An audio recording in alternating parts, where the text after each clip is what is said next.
lagi bersama Bintang Spehatma, bincang-bincang tentang SMP Hang Tua 5. Di sini saya Anindya Pramudita Nugraha sebagai host bersama Komandan Polsis dan Wakil Komandan Polsis Angkatan 16 dan Ketua OSIS serta Wakil OSIS periode 2024-2025. Kenalkan, nama saya Nika Degita Rianti sebagai Ketua OSIS periode 2024-2025.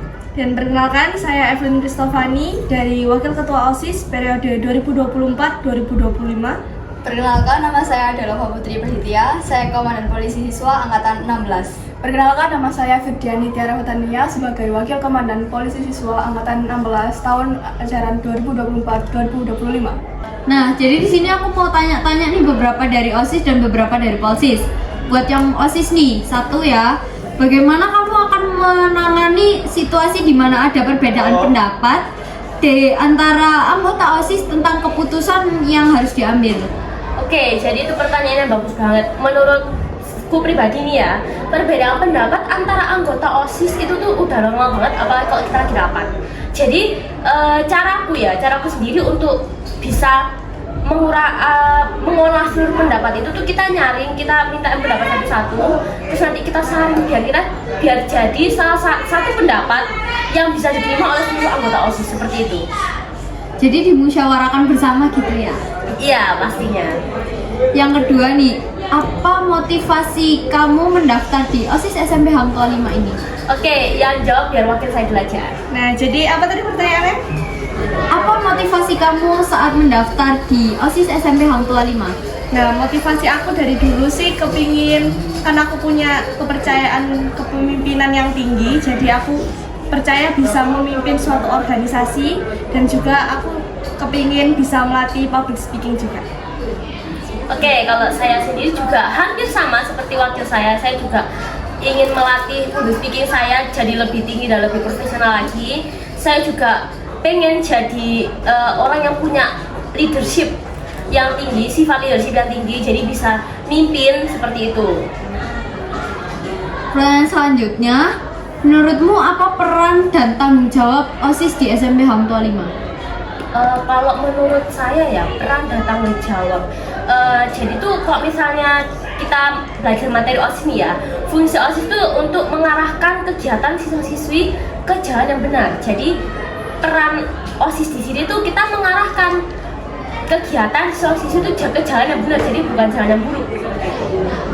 Nah, kalau dari aku sendiri emang persis banget sama ketua aku. Jadi supaya OSIS ini bisa mendirikan suatu sekolah yang sangat baik dan bisa ke jalan yang benar. Lebih tepatnya berkontribusi lebih ya. Oke, untuk yang OSIS kita pindah dulu ke yang Polsis. Nah, apa yang dimaksud dengan organisasi polisi siswa ini? Nah, kalau dari arti singkatan dari Polsis itu artinya polisi siswa. Nah, tujuan dari polisi siswa atau makna dari polisi siswa itu adalah sebenarnya tugas mereka itu untuk menertibkan siswa-siswi. Dan cara mereka menertibkan juga, semisal kalau misalnya mau sholat, itu tugasnya Polsis itu nyisir. Kalau misal kelas-kelas bilang nggak, izin nggak segera beribadah. Nah, itu tugasnya Polsis biar mereka semua jadi tertib, seperti itu. Pertanyaan selanjutnya, bagaimana cara Polsis kelas 7 agar lebih tegas saat menugas? Untuk cara ini ya, menurut saya pribadi, itu cara yang awal adalah yang kelas 8 itu harus ngentuin bagaimana nyisir yang tegas itu biar yang kelas 7 bisa niruin juga. Terus juga sering diingetin kalau misalnya nyisir itu harus tegas, seperti itu.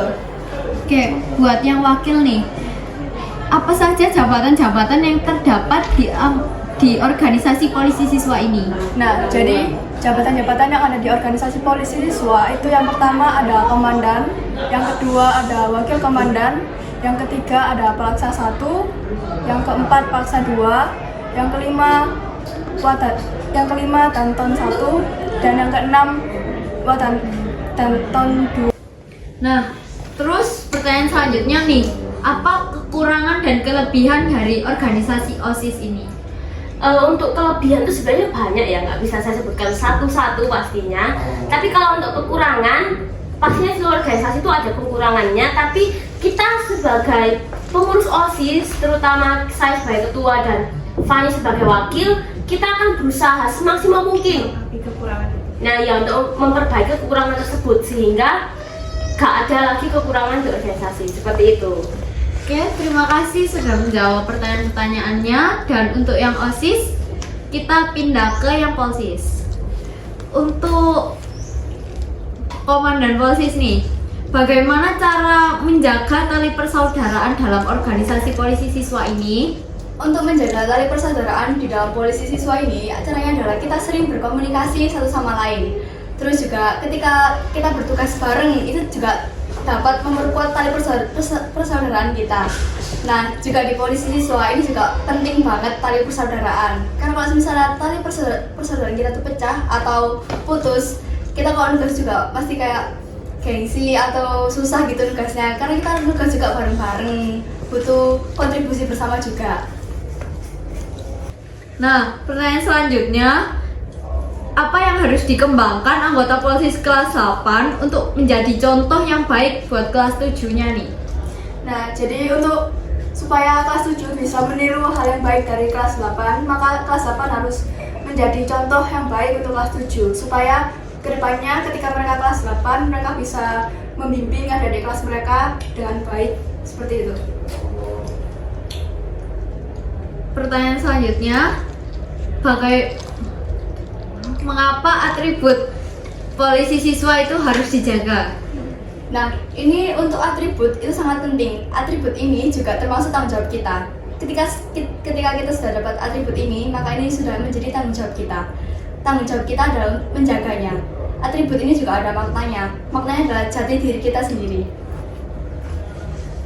Nah, pertanyaan untuk Polsis sudah selesai. Selanjutnya kita tanya untuk OSIS dan Polsis. Barengan ya? Iya. Oke. Jadi jawabnya bareng. Oke. Apa sih yang harus kalian lakukan saat ada salah satu anggota kalian yang membuat masalah dan masalah itu melibatkan seluruh anggota dari organisasi itu? Siapa dulu nih yang jawab?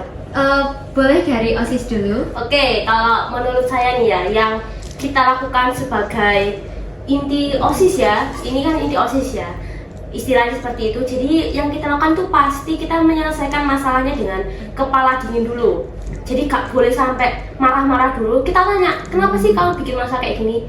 Terus kok bisa kamu melibatkan seluruh ini? Kan di organisasi itu ada jiwa korsa, jadi satu kena semuanya kena gitu loh. Jadi ya kita tanyain dulu, kenapa sih kamu bikin masalah ini? Terus kok bisa melibatkan seluruh anggota organisasi gitu. Nanti setelah kita tahu alasannya kenapa, nanti kita cari jalan keluarnya bareng-bareng. Jadi jangan diselesaikan dengan kepala yang panas, yang emosi yang menggebu-gebu gitu loh. Karena itu nggak baik juga. Karena takutnya nanti terjadi pertikaian. Nah, itu dari sisi OSIS. Untuk yang sisi Polsis? Kalau menurut saya pribadi, caranya adalah langkah pertama yang harus saya ambil adalah saya mencari titik permasalahan tersebut. Jika saya sudah mengetahui titik permasalahan tersebut, saya akan mengumpulkan semua anggota polisi siswa untuk bermusyawarah dan sama-sama Jadi dari saya pribadi, yang langkah pertama yang harus saya ambil adalah saya mencari titik permasalahan tersebut. Jika saya sudah mengetahui titik permasalahan tersebut, saya akan mengumpulkan semua anggota polisi siswa untuk membahas masalah tersebut. Nah, jika sedang menyelesaikan masalah, saya juga tidak akan berpihak pada satu orang. Jadi di sini saya akan menjadi pihak tengah. Seperti itu. Jika untuk menyelesaikan masalah dan semua anggota itu terkena. Jadi nyelesainnya bareng-bareng gitu ya? Iya Iya. dong. Karena kalau sendiri nanti takutnya Ada soalnya itu kan masalahnya kan semua yang kena. Kalau Iya. misalnya masalah satu orang, jadi saya selesaikan berdua sama dia. Oke, pertanyaannya berakhir di sini dan podcastnya selesai. Terima kasih buat OSIS dan Polsis sudah meluangkan waktunya dan berpartisipasi bersama. Terima kasih juga buat penonton yang sudah mau nonton podcast ini. Nah, pertanyaannya sampai sini dulu. Terima kasih buat OSIS dan juga Polsis sudah meluangkan waktunya. Terima kasih juga buat penonton udah mau nonton acara podcast ini. Sampai tiba di podcast Bintang Sehatma selanjutnya.